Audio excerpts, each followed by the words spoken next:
안녕하세요.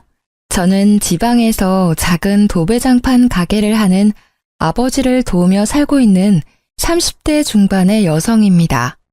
남편은 작은 회사에 다니고 있었는데 경기 악화로 회사가 망해 이직 준비를 한다면서 1년 가까이 허비를 하더라고요. 처음에는 자신의 잘못도 아니고 상황이 안 좋아져 회사를 그만뒀으니 저도 묵묵히 남편이 제 갈 길을 찾을 때까지 기다려주려고 했어요. 그런데 불성실하고 뻔뻔한 남편 때문에 트러블이 잦아졌고 결국 친정아버지와의 일까지 엮이며 저희 부부는 이혼이라는 선택에 이르게 됐습니다. 솔직히 저는 이혼하고 나니 속이 후련하고 짐을 벗은 것처럼 시원한데요. 아직도 저희 아버지는 이 일로 스트레스를 받고 계셔서 전 남편의 악질적인 모습을 만천하에 고하고 싶어졌습니다. 그래서 이렇게 익명의 힘을 빌려 사연을 보내게 됐는데 시간 내어 함께 들어주시면 정말 감사하겠습니다. 남편이랑 저는 친구의 소개로 만나 1년 연애를 하고 결혼했어요. 처음에는 외적인 부분은 마음에 들었지만 대화를 할수록 재미를 위한답시고 거짓말과 허풍을 떨길래 별로 믿음이 가지 않아서 안 만나려고 했습니다. 그런데 제가 마음에 들었는지 몇 달을 따라다니며 구애를 하는데 어느 순간 진심이 느껴졌고 결국 마음을 열게 되어 결혼까지 하게 됐어요. 지금 생각해보면 제가 처음 느꼈던 촉을 믿고 만나지 말아야 했는데 화려한 언변에 속아 넘어간 것 같아 분하기도 하네요. 어쨌든 저희 부부는 결혼 후에 한동안은 평탄하게 살았어요. 경제적으로 자리를 잡고 아이를 낳고 싶었기 때문에 저는 학교 졸업하고부터 돕던 아버지 일을 더욱 열심히 도왔고 남편도 회사 일을 나름 성실하게 해내는 평범한 모습이었습니다. 그렇게 살다 보면 저희도 아이도 낳고 집도 넓혀가고 여행 가는 재미를 느끼면서 살 수 있을 거라고 막연히 기대를 했었죠. 그런데 남편의 회사가 갑자기 망하면서 저의 소박한 꿈은 물거품이 됐어요. 남편은 원래 무역회사 영업일을 하고 있었는데요. 탄탄해 보이던 회사가 망한 게 충격이 컸는지 이제 영업 말고 평생 할 수 있는 기술을 배워야겠다며 자격증 공부를 준비하더라고요. 그러면서 지게차, 굴삭기, 용접 같은 것들을 알아보는데 저는 직업에는 귀천이 없고 오히려 전문적인 기술을 배우면 오래 써먹을 수 있으니 더 좋은 거란 생각에 완전 찬성했어요.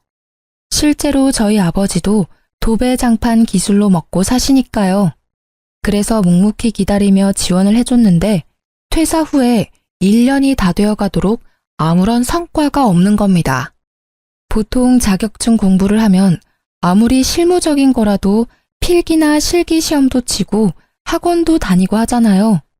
그런데 제가 일을 다녀오면 항상 늘어난 런닝바람으로 TV를 보거나 캔맥주를 먹고 있으니 답답하더라고요.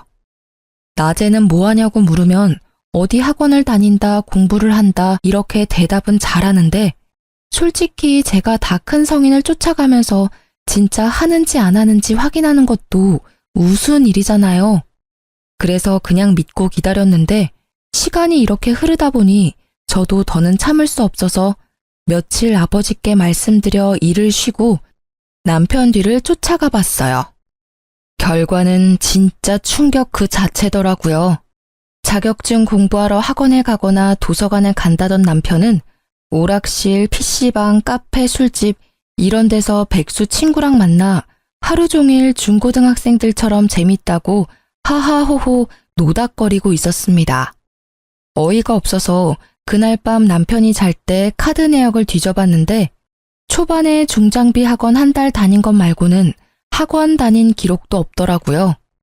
정말 내가 이런 사람을 1년이나 믿고 기다려줬다니 너무 화가 치밀어서 꼬리를 잡은 다음 날 바로 남편을 잡고 따졌어요. 왜 그랬어?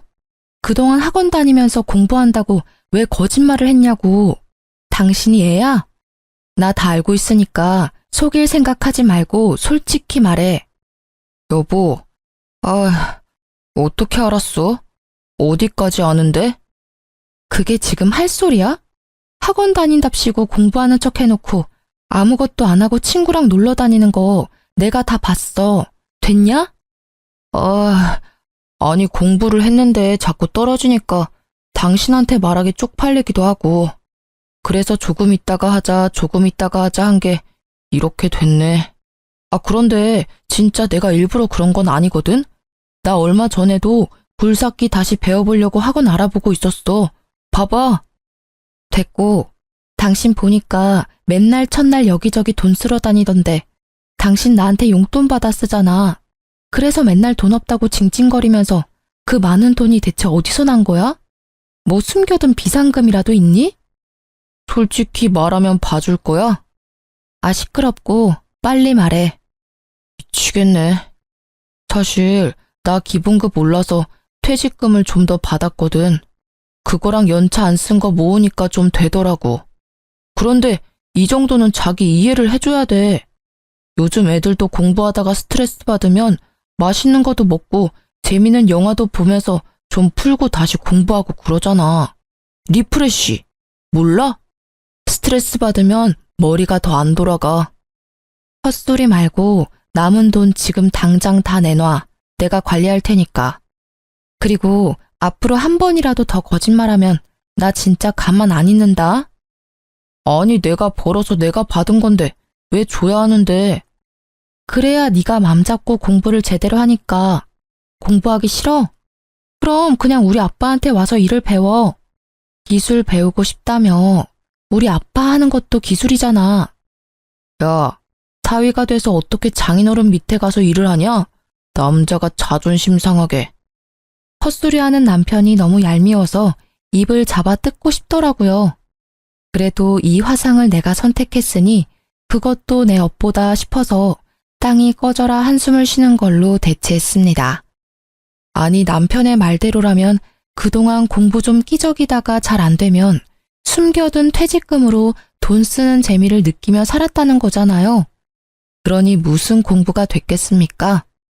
그동안 남편이 갑자기 공부를 하겠다고 하니 답답했지만 제가 쪼으면 스트레스 받을까봐 말도 가려가면서 하고 맛있는 보양식도 해먹이고 뒷바라지라면 뒷바라지를 했어요.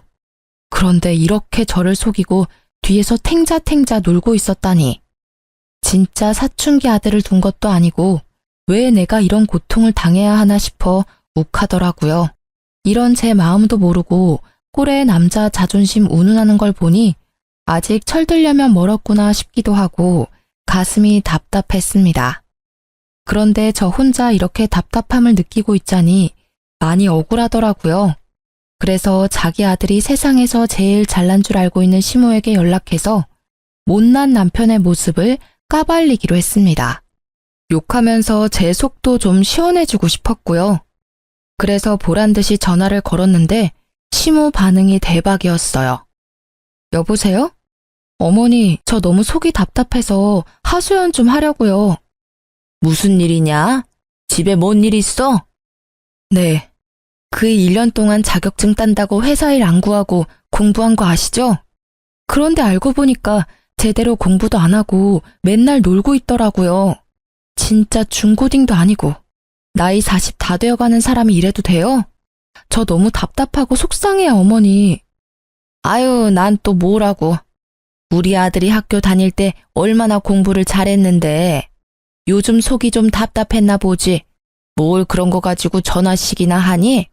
그냥 믿고 놔두면 제 밥벌이는 다 알아서 할래야. 두고 봐라.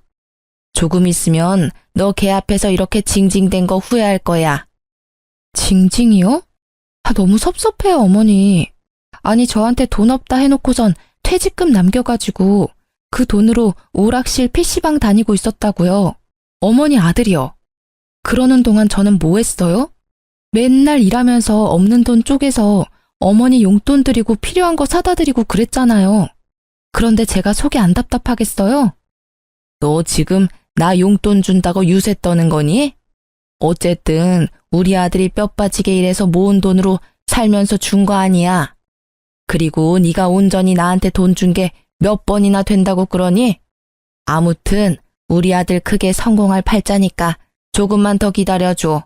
아유, 속 시끄러워. 끊는다. 어머니, 어머니. 최소한 미안해하지는 않더라도 부끄럽다는 반응은 기대했는데 황급히 전화를 끊어버리는 뻔뻔한 심호에 입이 쩍 벌어졌습니다. 남편은 옆에서 실실 웃으면서 콧노래를 부르더라고요. 요즘 세상에 남편들이 비상금 조금씩은 다 만들어둔다고 하지만 이직 준비한다는 명목으로 퇴직금을 종잣돈 삼아 미래는 아무것도 준비하지 않고 띵까띵까 놀았는데 이런 남편을 저보고 이해하고 더 기다리라니 어이가 없더군요. 그렇게 남편과 냉전 상태로 몇 주를 보냈어요. 제가 도저히 마음이 풀리지 않아 투명인간 상태로 무시하고 남은 돈을 다 뺏었더니 결국 남편도 백기를 들더라고요.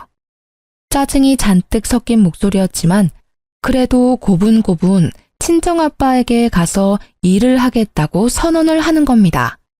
저는 이제라도 마음먹고 무슨 일이라도 하겠다고 결정을 한 게 그나마 다행이라고 생각을 했어요.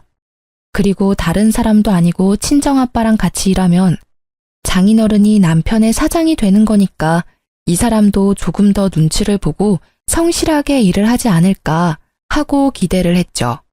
하지만 그 기대는 말 그대로 저의 착각이었습니다.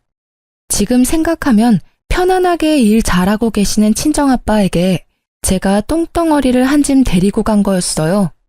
저희 친정아빠는 지방에서 작은 도배장판 가게를 했는데요. 규모가 크지는 않지만 제가 어릴 때부터 운영을 해서 단골도 많고 아름아름 소개로도 많이 일을 따고 있었어요. 친정아빠는 남편과 다르게 말없고 재미없다고 엄마가 항상 투덜댔지만 그만큼 소처럼 우직하게 일하는 성실한 분이셨거든요.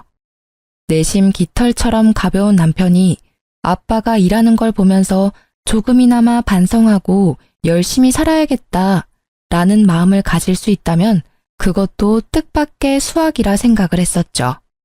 물론 처음 며칠은 남편도 이 상황에 적응을 해야 하니 저와 함께 정시 출근, 정시 퇴근하면서 노력하더라고요. 회사 다닐 때 지각을 밥 먹듯이 해서 거의 잘릴 뻔한 적도 있었는데 이 정도면 장족의 발전이다 할 정도로 제 기준이 낮았었네요. 아무튼 아침에 출근해서 아빠랑 같이 재료 보는 방법도 배우고 낮에는 직접 현장에 나가서 막내로 이것저것 심부름도 하고 작업하는 것도 배우면서 차근차근 따라가려고 하는 겁니다. 그 모습이 기특해 보여서 저도 집에 오면 고생했다고 비위도 맞춰주고 외식도 시켜주면서 진짜 아들처럼 부둥부둥 해줬어요. 그런데 저 속이고 1년이나 뒤에서 놀던 사람이 하루아침에 성실맨으로 바뀌기가 쉽진 않았을까요? 조금 시간이 지나고 나니까 일이 힘들다고 투덜투덜대더라고요. 왜 또 죽상이야? 아, 몰라. 너무 힘들어. 진짜 장인어른 왜 이렇게 빡세게 일을 하시냐? 사람이 하는 일인데 휴식 시간도 좀 주셔야지. 이거 봐봐. 나 손에 물집 잡힌 거. 하루 종일 땀 흘려서 기운도 없는데 손까지 말썽이고 미치겠어. 내일 하루 쉬면 안 되나? 어디 좀 봐. 아유, 이 정도 물집은 그냥 약 바르고 한숨 자면 괜찮아. 걱정 마. 그리고 이제 일한 지 한 달도 안 됐는데 벌써 이렇게 힘들어하면 어떡해. 몸으로 하는 일이니까 일단 힘든 건 각오하고 시작한 거잖아. 내가 생각해봤는데 장인어른이 너무 심해. 진짜 네가 하루 종일 천장 쳐다보면서 팔 안 뻗고 있어봐서 모른다니까. 나 팔 떨어져 나가는 줄 알았다. 젊은 사람 왔다고 여기저기서 일 시켜먹고 부려먹으려고 눈이 벌게져 있는데 와, 이 돈 받고 내가 이렇게 해야 해? 처음이니까 당연히 힘들고 돈도 작지. 그럼 사위라고 편한 일 하고 돈도 많이 받을 줄 알았어? 무슨 일이든 손에 익으면 편해지고 돈도 많이 버는 거잖아. 여보 그러려고 회사 그만두고 기술 배우겠다고 한 거 아니었어? 아, 몰라. 그냥 나 돈 받는 만큼만 일할 거야. 쥐꼬리만한 돈 벌려다가 내 몸 다치면 장인어른이 보상해 준대. 어린아이 같은 남편의 불평에 헛웃음이 터졌습니다. 이렇게 나약해 빠진 사람이 무슨 기술을 배우겠다고 호언장담을 한 건지, 진짜 이 사람을 믿고 평생을 살아도 되나 하는 의구심이 들 만큼 한심해 보이더라고요. 물론 하는 일이 힘들고 체력적으로 지칠 수는 있습니다. 그래도 정말 의지만 있다면 정신력으로 이겨낼 수도 있고, 또 저희 친정아빠에게 진지하게 고민 상담하면서 일을 조율할 수도 있는 문제라고 생각했습니다. 그런데 남편은 힘들다면서 무조건 일을 쉽게 하려고 하고 돈이 작다는 핑계로 뺀질뺀질거리는 게 너무 눈에 보이더라고요. 옆에서 지켜보는 제가 봐도 툴툴대는 게 티가 나는데 하루 종일 같이 일하는 현장 분들이 좋아할 리 만무했습니다. 심지어 몰랐는데 남편은 같이 일하는 직원분들에게도 저희 친정아빠의 뒷담화를 어마어마하게 하고 있었습니다. 나중에 한 직원분이 퇴사를 하며 말해줘서 알았는데 진짜 사위 맞냐고 몇 번이나 물어볼 정도로 심하게 뒷담화를 했더라고요. 그냥 잘 모르는 일반 어른한테 해도 싸가지 없다고 할 정도의 발언을 사장이면서 장인어른인 사람을 대상으로 서슴지 않고 해대니까 곁에서 듣던 직원들도 기분이 안 좋았던 것 같습니다. 그러다 오랜만에 친정아빠가 회식을 주도해서 직원분들이랑 다 같이 고기를 먹으러 간 날이었어요. 오랜 단골집이라 서비스도 많이 나오고 화기애애하게 단백질 보충한다면서 좋은 분위기를 즐기고 있었죠. 고기에 술이 빠질 수 없다면서 소주랑 맥주도 거하게 시켜서 소맥도 말아먹고 식당에 있는 노래방 기계로 노래도 하고 그랬어요. 저희는 괜히 장인, 딸, 사위가 한 테이블에 앉기가 좀 그래서 다른 분들이랑 어우러져 떨어져 있었거든요. 그런데 갑자기 남편이 있는 테이블에서 큰 소리가 나는 겁니다. 야, 너 지금 뭐라고 그랬어? 이 새끼가 어른한테 못하는 말이 없네? 왜 이래요 갑자기? 소리 지르면 단 줄 알아요? 아니 내가 사장님 사위라 해서 가만히 듣고 있었는데 이 새끼 말하는 뻔세 봐라. 그렇게 돈 잡고 일하기 힘들면 그냥 안 나오면 될 거 아니야. 왜 열심히 일하는 사람들 기운 빠지게 물을 흐리고 있어? 누가 분위기를 흐렸다고 그래? 그냥 조용히 대화하자는 건데 아저씨가 지금 좋은 분위기 다 흐리고 있잖아. 이거 반말도 안 해? 그래, 막 가보자 아주. 너 임마 갈 데도 없고 할 것도 없는 거 불쌍해서 일 배우라고 사장님이 배려해 준 거 아니야? 그러면 가만히 가르쳐주는 대로 배우긴 할 것이지. 어디서 장인이 고집도 세고 융통성도 없다고 나불나불대고 있어? 진짜 부끄러운 줄 알아야지 젊은 사람이. 뭐라고? 이 아저씨가 미쳤나? 살펴보니 남편이랑 친정아빠랑 같이 제일 오래 일한 실장님 한 분이 고래고래 고성을 지르면서 싸우고 있더라고요. 이미 식당은 시끌시끌하던 소리가 쥐죽은 듯이 멎고 두 사람 싸우는 소리밖에 들리지 않았어요. 진짜 술에 취한 남편이랑 실장님이 주고받는 대화를 듣는데 너무 창피해서 얼굴이 빨개지던 거 있죠? 살짝 친정아빠 얼굴도 봤는데 이마에 주름이 잔뜩이었습니다. 부끄러움도 잠시 일단 진정하고 나오라며 남편의 팔을 잡아 끌었어요. 그런데 얼마나 무거운지 꿈쩍도 안 하더라고요. 진짜 미친놈아 제발 나와라. 궁시렁거리면서 부글부글 끓는 속을 다 잡고 있는데 실장님이 불쌍해 보였는지 한숨을 내쉬었어요. 그리고는 진짜 내가 딸내미 불쌍해서 참는다. 잘해라 좀. 하면서 남편 팔을 가볍게 한 대 툭 쳤습니다. 그런데 술 기운에 자격지심까지 발동한 남편놈이 이 터치 한 번에 이성을 잃었는지 갑자기 실장님 어깨를 퍽 치는 겁니다. 가만히 있을 성격의 실장님도 아니라 순식간에 주먹 다짐이 시작됐어요. 진짜 지금 생각해도 아찔하고 쥐구멍에 숨고 싶었습니다.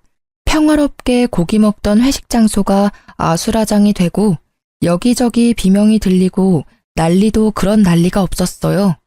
나중에는 누가 112를 불렀는지 경찰도 오고 그랬더라고요. 죄송합니다. 뭐가 죄송해. 여보, 사과하지 마.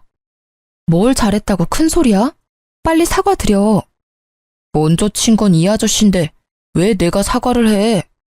정말 오래전부터 배워온 실장님께 너무 죄송했어요. 친정 아빠한테도 이런 못난 모습을 보여 죄송했고요. 그렇게 남편이랑 저랑 서로 사과하니 많이 다투고 있는데 옆에서 가만히 앉아있던 친정 아빠가 입을 여시더라고요. 최 실장, 내가 대신 사과할게. 내가 덕이 부족해서 그래. 돈 잡고 일 힘든데 내가 잘 못 챙겨줘서 이런 일이 생긴 것 같아. 그래도 내 사위인데 자네가 좀 더 참았어야 하지 않나? 자네도 사과해주게. 친정아빠의 말에 실장님이 절대 못한다고 화를 엄청 내시더라고요. 옆에서 듣는데 저도 이건 좀 아닌 것 같다는 생각이 많이 들었어요. 그런데 아빠는 사위가 먼저라면서 편을 들어주시는 겁니다. 그러자 실장님은 끝까지 사위 편을 들면 자기는 같이 일을 못한다며 자기인지 사위인지 둘 중 하나를 고르라고 최후 통첩을 날리셨습니다. 그런데 정말 놀랍게도 친정아빠는 사위는 평생 안고 가야 하는 존재라며 뜻을 굽히지 않으셨고 결국 실장님은 다음 날부터 회사에 나오지 않았어요. 정말 친정아빠와 더불어 초기부터 일을 함께 해온 에이스인 분이라 제가 다 마음이 아프고 안 좋더라고요. 정말 이 거지 같은 남편 때문에 이게 다 무슨 일인지 너무 화가 나서 따지고 싶었는데 친정아빠는 끝까지 남편 편이었어요. 정말 사람이면 이 정도로 자신을 신뢰해줬으면 정신 차리고 열심히 배우려고 노력해야 하는 거 아닌가요? 이날 이후로 에이스였던 실장님이 나간 자리를 남편이 대신해서 친정아빠 일을 도와야 하는데 진짜 배은망덕도 유분수더라고요. 그냥 견적받으러 온 손님인데 괜히 잘 알지도 못하면서 이래라 저래라 훈수를 두니 손님이 짜증나서 그냥 가버리기도 하고 작업하러 가서도 마무리가 꼼꼼하지 못해서 다른 분들이 한 번 더 일을 해야 하는 골칫덩어리가 저희 남편이었습니다. 그러던 어느 날이었어요. 평소처럼 친정아빠 일을 돕고 있는데 이상하게 가게로 견적 상담 문의 전화가 많이 오더라고요. 그래서 이상하다, 운수 좋은 날인가 싶었는데 친구가 SNS 링크를 하나 보내주는 겁니다. 들어가 보니 낯익은 모습들이 나오는데 알고 보니 얼마 전 구축 아파트 리모델링을 한다고 의뢰해서 도배장판을 해줬던 분이 후기를 남긴 거더라고요. 제가 봐도 너무 이쁘게 사진을 뽑아주셨고 글도 잘 적어주셨는데 그 손님 자체가 인플루언서라 파급력이 어마어마한 것 같았어요. 너무 저렴한 가격에 꼼꼼하다면서 딱히 저희가 광고를 맡긴 것도 아닌데 진짜 한번 나도 여기서 해볼까? 하는 구매 욕구가 생기게 적어주셨더라고요. SNS 홍보의 힘은 실로 대단했습니다. 그날부터 입소문을 타고 손님들이 자꾸 몰려드는 겁니다. 처음 겪는 상황에 친정아빠와 직원분들도 신이 나서 싱글벙글이었어요. 이쯤 되면 정말 많은 돈을 쓸어 담을 거라 생각이 들잖아요. 저희도 상담하고 예약을 잡으면서 빼곡히 차는 스케줄이 다 돈이니까 너무 신기하고 행복한 하루하루였거든요. 그런데 어쨌든 이것도 사람이 하는 일이기 때문에 모든 스케줄을 다 쳐낼 수는 없는 게 문제더라고요. 여보, 혹시 월요일에 다녀온 전원주택 컴퓨터방 여보가 작업했어? 나랑 김씨 형님 같이 했는데 왜? 아니, 이상하게 그 방만 되게 울퉁불퉁하다고 다시 해달라고 전화가 와서. 근데 이게 처음이 아니고 사실 요 몇 주 계속 그렇거든. 아, 진짜 짜증나네. 장인어른한테 말해. 뭐가 문제야? 맨날 여보가 한 곳만 컴플레인 들어오니까 내가 민망해서 그렇지. 아, 연습 좀 해. 이러다 애써 들어온 손님들 다 까먹겠어. 연습은 무슨, 일 다 배운 지가 언젠데 우연이겠지. 이거 봐라. 맨날 이렇게 몰아가니까 내가 길을 못 펴는 거 아니야. 그게 아니라 아빠가 안 해도 될 일을 계속 해야 하니까 그렇지. 돈도 돈이고. 아, 모르겠다. 알아서 해. 특히 에이스인 실장님이 나가고 나서 아직 한 명 목도 못하는 남편이 그 자리를 메꾸기란 불가능한 일이었어요. 그래도 이 기회를 놓치긴 아까워서 억지로 남편을 데리고 일을 하니까 친정아빠랑 직원분들이 열심히 해도 능률이 안 나오고 남편이 한 부분만 맨날 이상하다고 컴플레인이 걸리는 겁니다. 그러다 보니 AS 해주고 컴플레인 들으러 다니는 친정아빠만 너무 힘들게 고생하는 것 같아서 죄송스럽더라고요. 이왕 시작한 일 제대로 좀 더 노력하고 연습하면 될 텐데 늘 대충대충 그 순간만 때우려는 남편에게 화도 났고요. 그래도 큰 소리 안 내려고 꾹 참고 있었는데 어느 날 걸려온 전화 한 통에 분노가 치솟았습니다. 평수가 작은 곳이라 남편과 보조하는 분만 간 손님집이었는데 자기가 고른 고급 장판 대신에 제일 싸구려 저가 장판이 깔렸다면서 엄청 화를 내면서 일단 와서 확인을 해보라고 하더라고요. 여보, 어제 2차 아파트 다녀온 거 기억나지? 거기서 와보라고 하는데 뭐 짐작 가는 거라도 있어? 아니, 작업 다 잘 끝났는데. 왜? 무슨 문제 있대? 잘 모르겠는데 자기가 고른 거 말고 제일 싸구려가 깔렸다고 하는 것 같아. 어제 그 손님이랑 확인한 거 깔아준 거 맞아? 현장에서도 같이 체크했어? 당연하지. 내가 몇 번이나 확인해서 가져갔는데. 그런데 현장에는 그 아줌마 애들밖에 없었어. 자기는 먼 출장 갔다고 그냥 깔래서 깔고 왔는데 진짜 웃기는 아줌마네. 됐어. 내가 갔다 와 볼게. 씩씩거리며 남편이 손님 집으로 향한 후 왠지 느낌이 쎄해서 퇴근도 하지 못하고 가게에 있었어요. 그랬더니 친정아빠가 무슨 일 있냐면서 물어보더라고요. 솔직하게 말씀을 드리니 거기가 어디냐고 같이 가보자고 하는 겁니다. 알고 보니 친정아빠도 재고를 봤을 때 고가 장판이 계속 남아있어서 이상하다고 생각을 했다면서요. 그래서 친정아빠를 모시고 그 손님 집으로 같이 향했는데요. 입구부터 고래고래 큰 소리가 들리더라고요. 덜컥 겁이 나서 황급히 열린 문으로 들어갔어요. 안녕하세요. 아까 전화 받았던 장판집이에요. 여보, 무슨 일인데? 아니, 아주머니. 이 장판이 맞습니다. 제가 몇 번이나 확인했던 거예요. 진짜 제가 왜 이런 걸로 사기를 칩니까? 이게 진짜 맞다고요? 아저씨, 제가 바보로 보여요? 여기 사장님이시죠? 이것 좀 보세요. 제가 고른 무늬랑 이게 같나요? 그리고 질감도 다르고 다 다른데 진짜 계속 우기면 맞는 게 돼요? 이거 완전 사기꾼 아니야. 사기꾼이라뇨. 말씀이 심하시네. 진짜 이거 맞으면 어쩔 거예요? 예? 여자 손님은 사기당했다며 고함을 지르지 남편은 아니라면서 억울하다고 부들부들이지 저랑 친정아빠만 중간에서 난감하더라고요. 일단 친정아빠가 그러지 말고 장판을 확인해보자면서 나섰습니다. 그래서 문제의 그 장판이 깔린 방으로 향했는데 웬걸 진짜 여자 손님 말대로 제일 저가 장판이 잘못 깔려 있는 겁니다. 제가 봐도 손님이 말하는 무늬가 아닌 걸 알겠는데 어떻게 몇 달을 함께 일한 남편이 이걸 모르는지 대체 정신을 어디에 빼놓고 다니는 것이며 무슨 기술을 배우겠다고 설치고 다니는 것인지 모를 일이었습니다. 순간 우라통이 터지는 게 이건가 싶더라고요. 친정아빠도 진짜 땅이 꺼져라 한숨을 쉬면서 이 말을 짚으시는데 너무너무 죄송스러웠습니다. 또 사과는 친정아빠 몫이었으니까요. 죄송합니다. 손님 말이 맞습니다. 이게 깔려서는 안 되는 거였는데 저희 쪽에 무슨 착오가 있었던 것 같습니다. 이해해 주신다면 제일 빠른 날짜로 해서 바로 교체를 도와드리겠습니다. 맞죠? 이거 아니죠? 진짜 기가 막혀서. 아니요, 사장님. 교체됐고요. 이 아저씨가 저를 정신병자 취급하면서 얼마나 우겨대던지. 저 혈압 있는데 진짜 열받아서 쓰러질 뻔했거든요. 지금 여기 손도 막 떨리는 거 보이시죠? 나 이렇게 못 넘어가요. 나 고소할 거예요. 정신적 피해 보상 받아야겠어요. 남편이 실수했고 잘못 대응한 건 100번 1000번 잘못했는데 갑자기 쓰러질 뻔했다며 고소하겠다니 너무 당황스럽더라고요.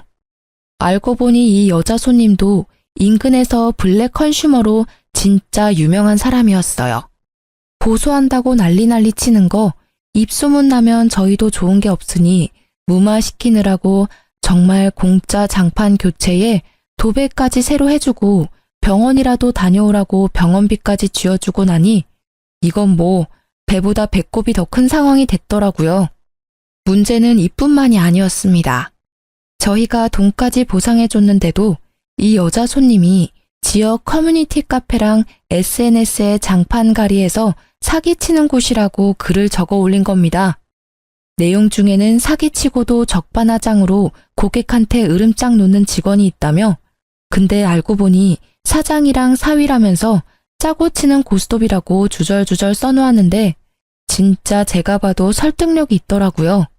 작은 동네라 조금만 관심 있게 지켜보면 어느 가게인지 다 알 수 있기 때문에 타격이 매우 컸습니다. 앞서 홍보의 힘을 제대로 느꼈다고 했는데 좋은 소문보다 더 빨리 퍼져나가는 게 안 좋은 소문인 걸 뼈저리게 깨달았죠. 결국 그 많던 손님들이 다 끊기고 단골들만 띄엄띄엄 연락을 해왔지만 푼돈이라 고정적으로 데리고 있던 직원들도 내보내야 했습니다. 그러니 결국에는 친정아빠랑 남편 둘만 남았는데 지질이 일 못하는 남편 데리고 도저히 작업이 안 되는 게 문제였죠. 이러다 가게 망할 판이다. 내가 우리 딸 꼬맹이 때부터 해왔는데 지금만큼 팔이 날린 적이 없었어. 이제 어쩔 거야? 죄송합니다, 장인어른. 근데 비온 뒤에 땅이 굳는다는 말도 있지 않습니까? 지금 고비만 잘 지나면 또 단골이 있으니까 사람들도 금방 잊고 다시 시작할 수 있지 않을까요? 됐다. 나한테는 그런 좋은 말 해줄 사람 말고 진짜 일 잘하는 직원이 필요해. 예전 실장한테 전화해 줄 테니까 죄송했다고 일 좀 도와달라고 해라. 제가요? 장인어른, 저 너무 자존심 상합니다. 그 사람 많은 데서 저한테 화내고 소리치는 거 보셨잖아요. 제가 장인어른 하나뿐인 사위인데 저 욕하는 건 장인어른 욕하는 거예요. 모르세요? 네 자존심이 문제가 아니다. 나는 말만 번지르르하게 하는 사위는 필요 없다. 실장한테 사과 못하겠으면 그냥 네가 나가. 예? 저 나가면 누구 데리고 일하시게요? 네가 나가면 실장이 들어온다고 했어. 그냥 앞서 일은 다 잊고 살 테니까 조용히 나가서 이제 네 할 일 찾아서 밥 벌어먹고 살아라. 제발 부탁이다. 제가 지금까지 장인어른 뒤치다꺼리 하면서 어떻게 일해드렸는데 저한테 이러세요. 에? 진짜 치사하고 더러워서 나갑니다. 나가요. 어디 저 없이 한번 잘 먹고 잘 살아보십시오. 배응망덕도 유분수라고 친정아빠한테 버럭하는 남편이 원망스러웠어요. 그래도 이렇게 제 발로 나가서 다른 일을 하면 어쨌든 이제 친정아빠 가게랑 엮이는 꼴 안 봐도 되니까 바보같이 참았습니다. 남편이 가게를 그만둔 후 친정아빠는 실장님을 다시 모셔왔고 두 분이서 초심으로 돌아가 직접 발로 뛰어 영업하고 작업하시더라고요. 그러다 보니 워낙 평판이 좋았던 분들이라 곧 회복을 하긴 하셨습니다. 남편은 굴삭기 학원에 다시 다니고 싶다길래 제가 직접 끊어줬어요. 이렇게 조금 느리긴 해도 일상으로 돌아가나 싶었죠.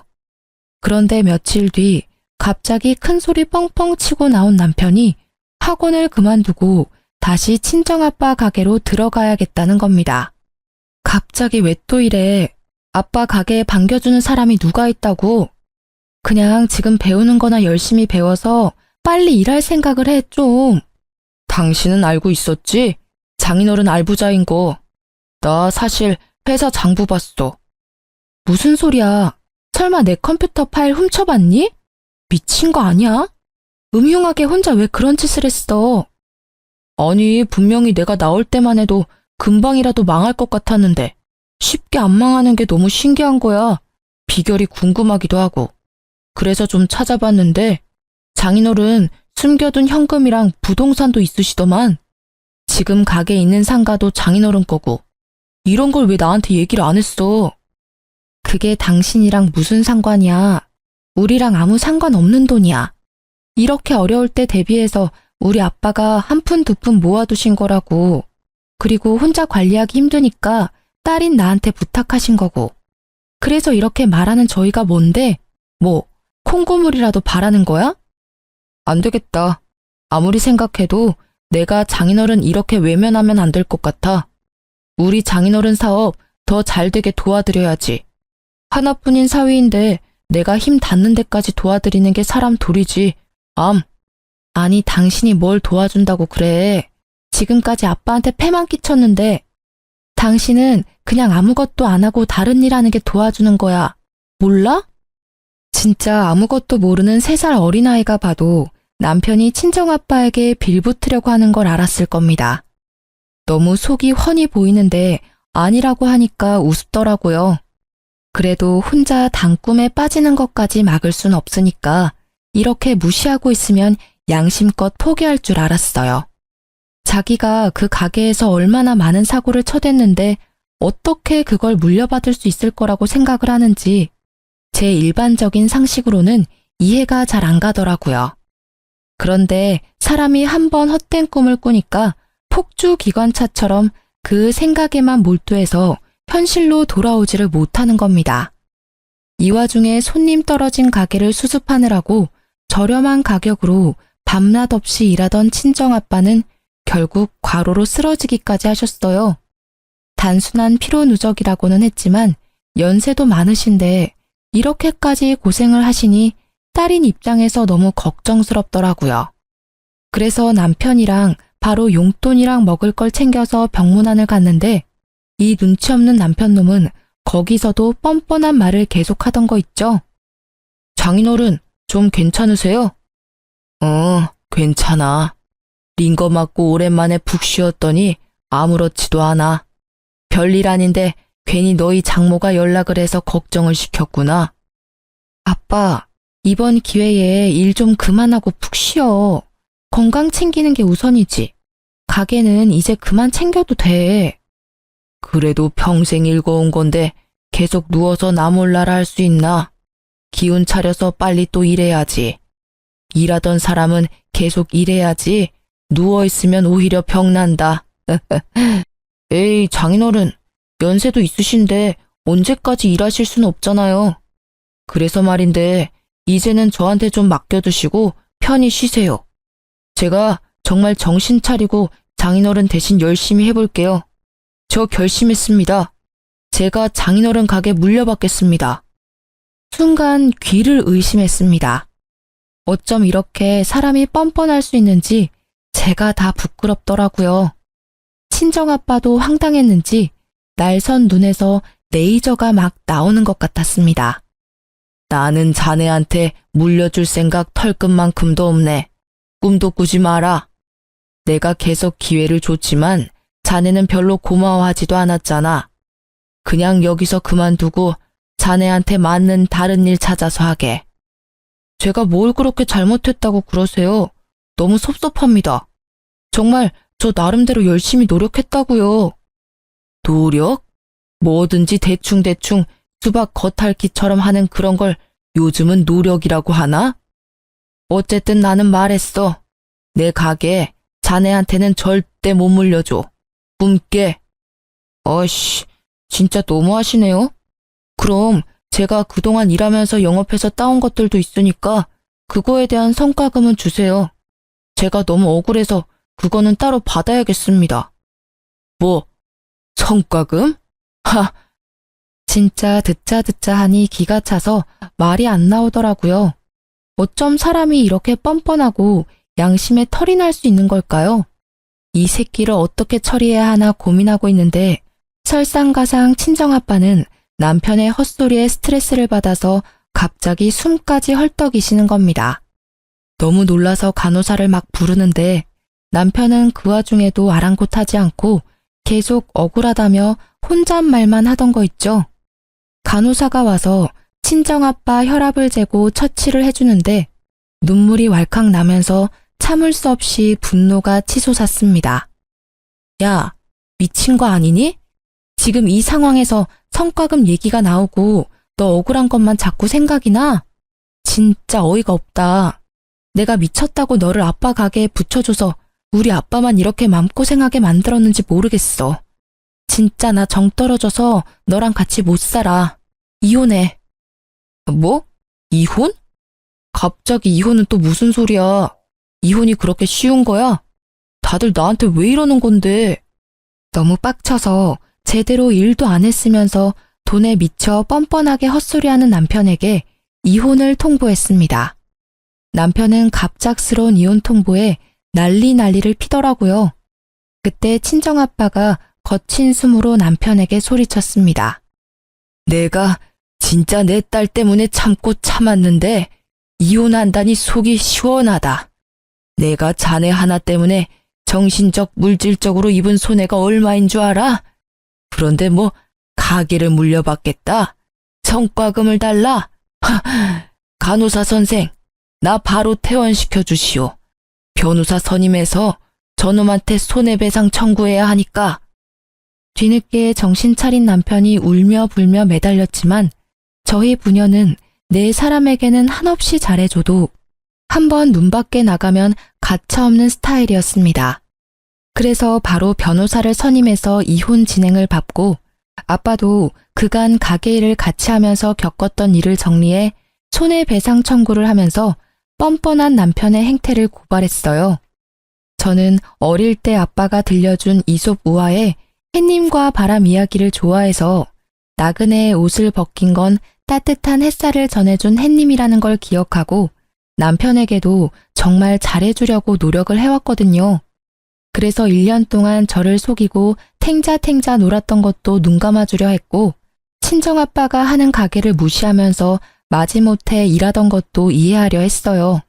그런데 그렇게 눈 감아주고 이해했던 결과가 이렇게 저와 친정에 빌붙으려고 하는 못난 남편을 만들 줄 몰랐습니다. 솔직히 작은 것에도 감사할 줄 아는 사람이었다면 저와 친정아빠가 이렇게까지 매몰차게 굴지는 않았을 거예요. 오냐오냐 하며 어쨌든 네 사람이니 품고 가려 했을 겁니다. 그런데 자기를 위한 배려와 존중도 알아채지 못하고 당연시하면서 계속 더 큰 것을 달라고 징징거리는 사람은 도저히 품지 못하겠더라고요. 결국 그렇게 저희는 이혼하게 됐고 저는 친정아빠에게 죄송한 마음에 더 열심히 일을 도우면서 작업하는 것도 배우고 있어요. 처음에는 여자가 험한 일 하면 안 된다고 하시던 아빠도 평생 먹고 살 귀한 기술이니 배우고 싶다는 제 말에 수긍하시면서 오히려 배울 자세가 되어 있으니 체격만 큰 전남편보다 훨 낫다고 저를 칭찬하시더라고요. 그렇게 사이좋게 부녀가 일을 하고 있답니다. 전남편은 들리는 소문에 아직 백수라 시모한테 붙어 산다더라고요. 시모는 잘난 아들이 다시 품에 돌아왔으니 기뻐하면서 지금쯤 생활비 한 푼 안 주는 40 다 된 아들 끼고 오손도손 깨볶으면서 잘 살고 있겠죠 뭐. 뭘 해도 잘 될 팔자의 아들이니 저보고 보석을 놓쳤다고 비웃을지도 모르겠어요. 그래도 하나 분명한 건 아들 때문에 1,000만 원을 잃었다는 건데요.